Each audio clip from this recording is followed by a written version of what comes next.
pemirsa. Si Jack, para pemirsa, adalah pelaku utama penculikan. Beliau telah tumbang karena beliau sudah tertangkap basah sedang memindahkan korban penculikan dari tempat satu ke tempat yang lainnya.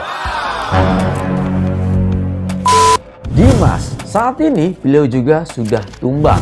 Secara resmi, dia mengakui bahwa otak dari kasus penculikan tersebut adalah dirinya. Sedangkan Rani, walau saat ini sudah ditahan, tapi beliau sangat yakin bahwa dirinya tidak terlibat dengan kasus penculikan Dias. Namun dia tetap ditahan dan masuk penjara karena ada satu tuntutan. Dia telah melakukan pencemaran nama baik, dengan hal itu makanya dia masuk penjara. Lebok sia. Si Renata ini malah saat ini masih berkeluyuran dan bebas di luar sana. Karena pihak kepolisian belum ada bukti tentang keterkaitan dirinya atas kasus penculikan Dias tersebut. Dan yang paling mengerikan, saat ini dia akan menjadi kunci kebebasan Rani adiknya. Nggak tanggung-tanggung para pemirsa, dia sudah menyiapkan beberapa kunci agar dia bisa membebaskan adiknya.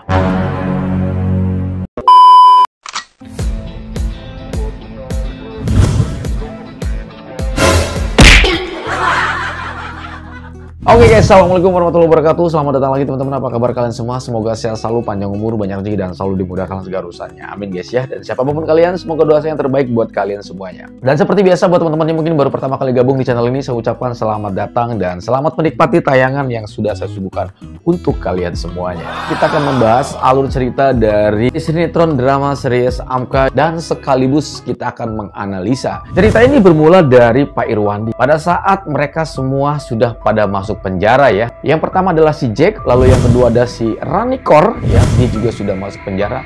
Lalu yang ketiga juga ada si Dimas, para pemirsa. Akhirnya mereka bertiga secara resmi sudah ditahan oleh pihak kantor kepolisian. Namun pada saat ini kondisi Pak Irwandi sangat-sangat kritis sekali. Dia masih koma dari pingsannya, sama sekali belum ada tanda-tanda bahwa dia pada saat itu kan sadar, para pemirsa. Namun seketika itu, ketika Raja dan Arsy mencoba untuk menjenguk beliau di dalam sebuah ruangan khusus, yang dimana pada saat itu Pak Irwandi sudah ditangani oleh dokter spesialis dari rumah sakit di mana Dokter Iqbal juga berdinas di situ, para pemirsa.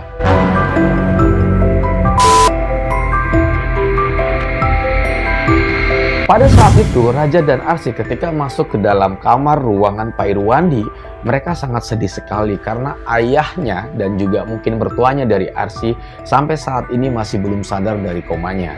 Maka dari itu, mereka pun mencoba untuk membagi tugas. Arsy berpamitan kepada suaminya bahwa dia akan mengambil wudhu dan dia ingin sekali mengaji di samping ayahnya Raja pada saat itu.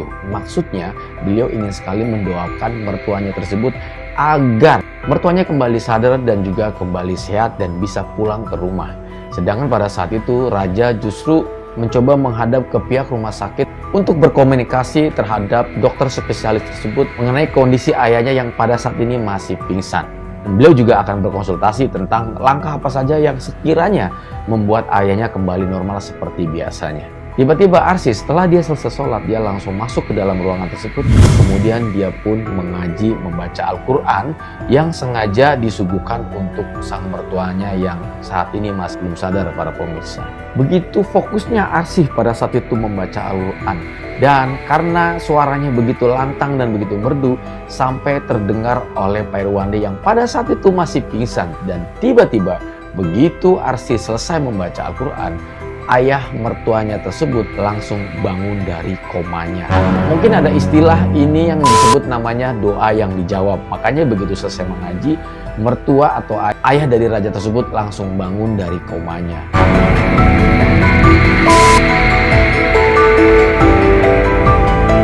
Lalu Pak Irwandi tuh sempat bertanya kepada Arsy, bagaimana perkembangan dengan kasus ini?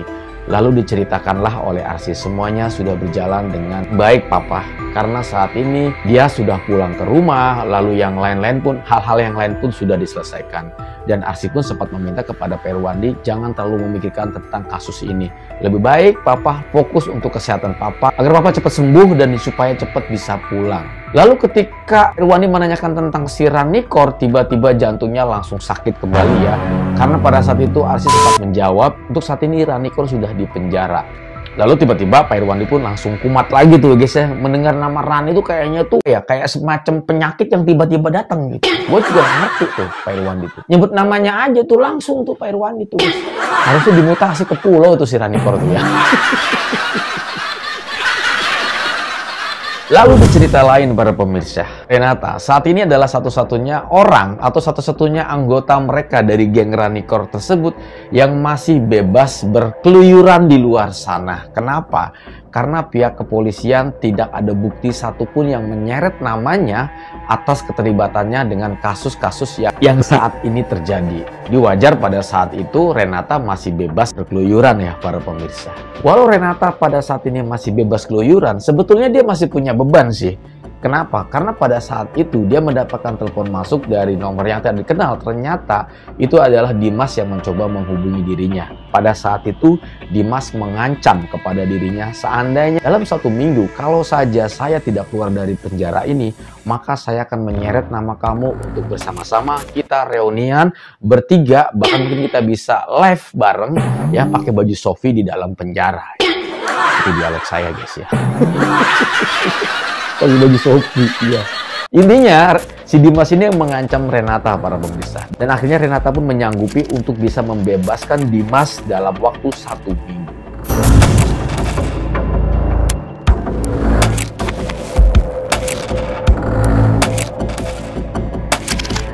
Dan akhirnya para pemirsa, Renata pun sambil jalan mengotak-atik kepalanya agar dia bisa membebaskan rekan-rekannya yang pada saat ini masuk penjara. Kemungkinan besar, kalau untuk si Jack sih kemungkinannya tipis ya untuk dibebaskan. Kenapa? Karena dia sudah menjadi pelaku utama dari penculikan Dias. Artinya dia sudah real, bukti jelas banget gitu bahwa dia memang pelaku penculikan utamanya. Si Jack ini sudah disogok oleh Renata. Dia menjanjikan uang 1 miliar ketika dia bebas nanti, asalkan dengan catatan bahwa dia tidak menyeret nama Rani untuk keterlibatannya tentang kasus penculikan Dias. Jadi untuk si Jack ini kemungkinan besar untuk bebasnya rasanya sedikit, hanya mengandalkan remisi dan menikmati proses hukum yang sudah berjalan. Beda dengan Dimas yang pada saat ini sudah mengancam dan meminta waktu 1 minggu. Dan ini adalah problem buat si Renata untuk membebaskan Dimas. Dan akhirnya si Renata ini sudah menemukan jalan para pemirsa. Ada beberapa kunci yang nantinya bisa membebaskan adiknya dan juga Dimas. Tetapi sekali lagi kemungkinan kecil kalau Dimas untuk dibebaskan sangat berat karena dia sudah mengakui bahwa dia adalah ikut terlibat dalam penculikan si Dias tersebut. Si Renata akan lebih fokus ke adiknya yaitu Rani. Yang pertama, dia sudah mendatangi pengacara ternama pada saat itu dan dia pun sudah berkonsultasi dengan pihak pengacara ternama tersebut. Lalu yang kedua, dia rela memasukkan data imigrasi luar negeri atas adiknya yang bernama Rani, bahkan tidak tanggung-tanggung para pemirsa.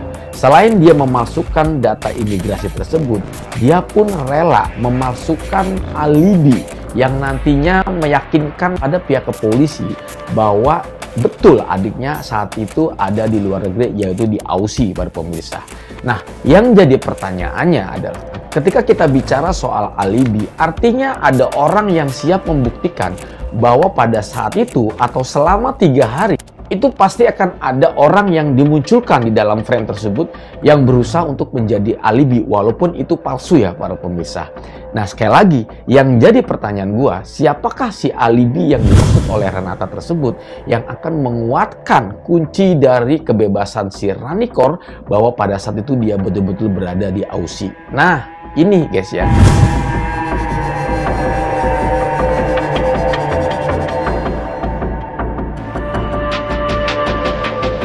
Menurut analisa saya nih teman-teman ya, karena ada kata alibi di sini, saya yakin banget bahwa di episode yang akan datang akan ada musuh baru yang akan berhadapan dengan Raja dan juga Arsy. Ini bahaya banget sih.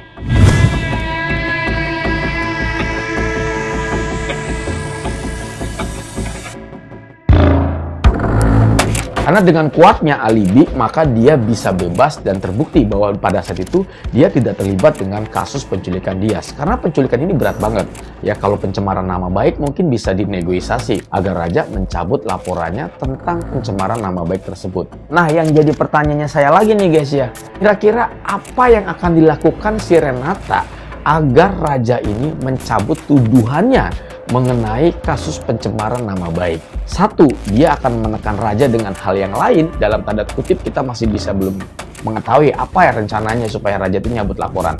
Yang keduanya adalah dengan menekankan bahwa ketika nanti kalau Raja tidak mau mencabut laporan tersebut, maka Rani atau Renata pada saat itu akan mencoba mengekspos bahwa anak yang dikandung oleh Rani adalah anak dari keluarga besar Pak Irwandi, yaitu almarhum Rama. Secara otomatis mungkin mereka akan dipermalukan. Dua cara ini adalah cara yang kuat untuk mereka bisa mencabut laporan Raja dari Rani.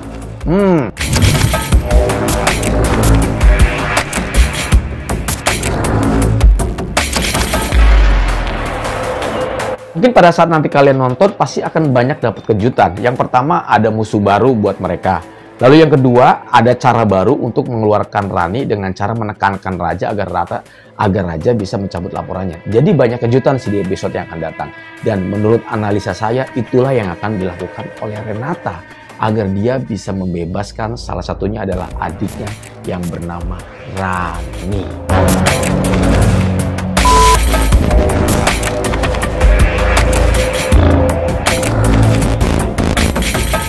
Oke, gitu aja. Terima kasih banyak buat kalian yang udah nobar bareng. Dan mohon maaf kalau ceritanya terlalu berlibat-libat ya. Muter-muter mungkin ya. Tapi mudah-mudahan kalian bisa paham dengan apa yang saya sampaikan. Dan terima kasih banyak. Sampai jumpa di pamit. Assalamualaikum warahmatullahi wabarakatuh. Dan bye-bye.